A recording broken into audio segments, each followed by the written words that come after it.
साथियों, हम तालिबान के शासन का समर्थक नहीं करते, मगर जिस तरह अमेरिका ने अफ़गानिस्तान को गुलाम बनाए रखा है पिछले 20 वर्षों से, उसके खिलाफ तालिबानियों का जो संघर्ष रहा, खूनी संघर्ष रहा, वो काबिल तारीफ़ है।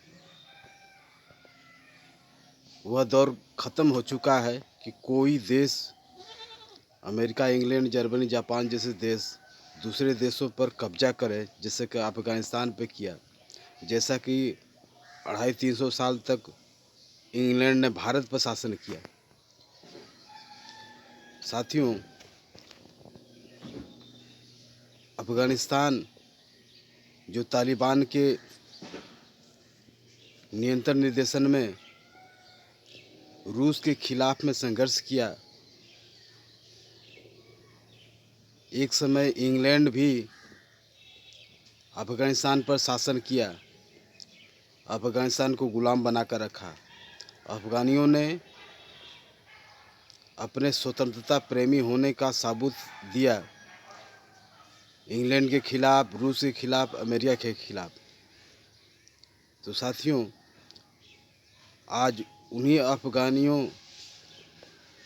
को अपनी मातृभूमि की सेवा में लाखों लोगों को कुर्बानी दे करके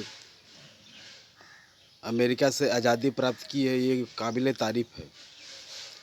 साथियों, आप ज़रा सोचिए कि वही अमेरिका से भारत का भी संबंध है। जो अमेरिका अफ़गानिस्तान के प्राकृतिक और मानव संसाधन को लूटने के उद्देश्य से 20 वर्षों तक किस तरह अफ़गानियों पर कहर बरसाया, तो क्या भारत में जो संसाधन है धरती के नीचे, धरती के ऊपर, और जो मानव संसाधन है मजदूर, किसान के रूप में, श्रम के रूप में, क्या उसकी लूट की लालच नहीं है? क्या भारत के साथ जो अमेरिका जो संबंध बनाए रखा हुआ है, आर्थिक, राजनीतिक, व्यापारिक, क्या उसे वो लूट नहीं कर रहा है? यह हम महसूस नहीं कर रहे हैं, और इसी को महसूस करने की ज़रूरत है। अफ़गानियों ने यही महसूस किया, इसीलिए उन लोगों ने अपनी खूनी संघर्ष करके अमेरिका को भगाने के लिए मजबूर कर दिया। साथियों, वही अमेरिका साम्राज्यवादी देश है, जैसा कि इंग्लैंड साम्राज्यवादी देश भारत पर सैकड़ों साल तक शासन किया। इसलिए आज पूरी जो विश्व व्यवस्था है, पूंजीवादी साम्राज्यवादी व्यवस्था है, इस साम्राज्यवादी व्यवस्था में भारत जैसे देशों को अमेरिका, इंग्लैंड जैसे अमीर देश लूट रहे हैं।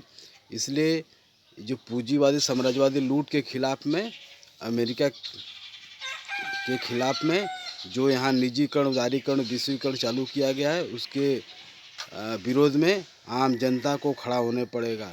विश्व बैंक, अंतर्राष्ट्रीय मुद्रा कोष, यूएनओ जैसी अंतर्राष्ट्रीय संस्थाएं इन्हीं साम्राज्यवादी देशों के नियंत्रण निर्देशन में काम करती है। भारत जैसे देशों के, अफ़गानिस्तान जैसे देशों के प्राकृतिक और मानव संसाधनों को लूटमाने को काम करती है।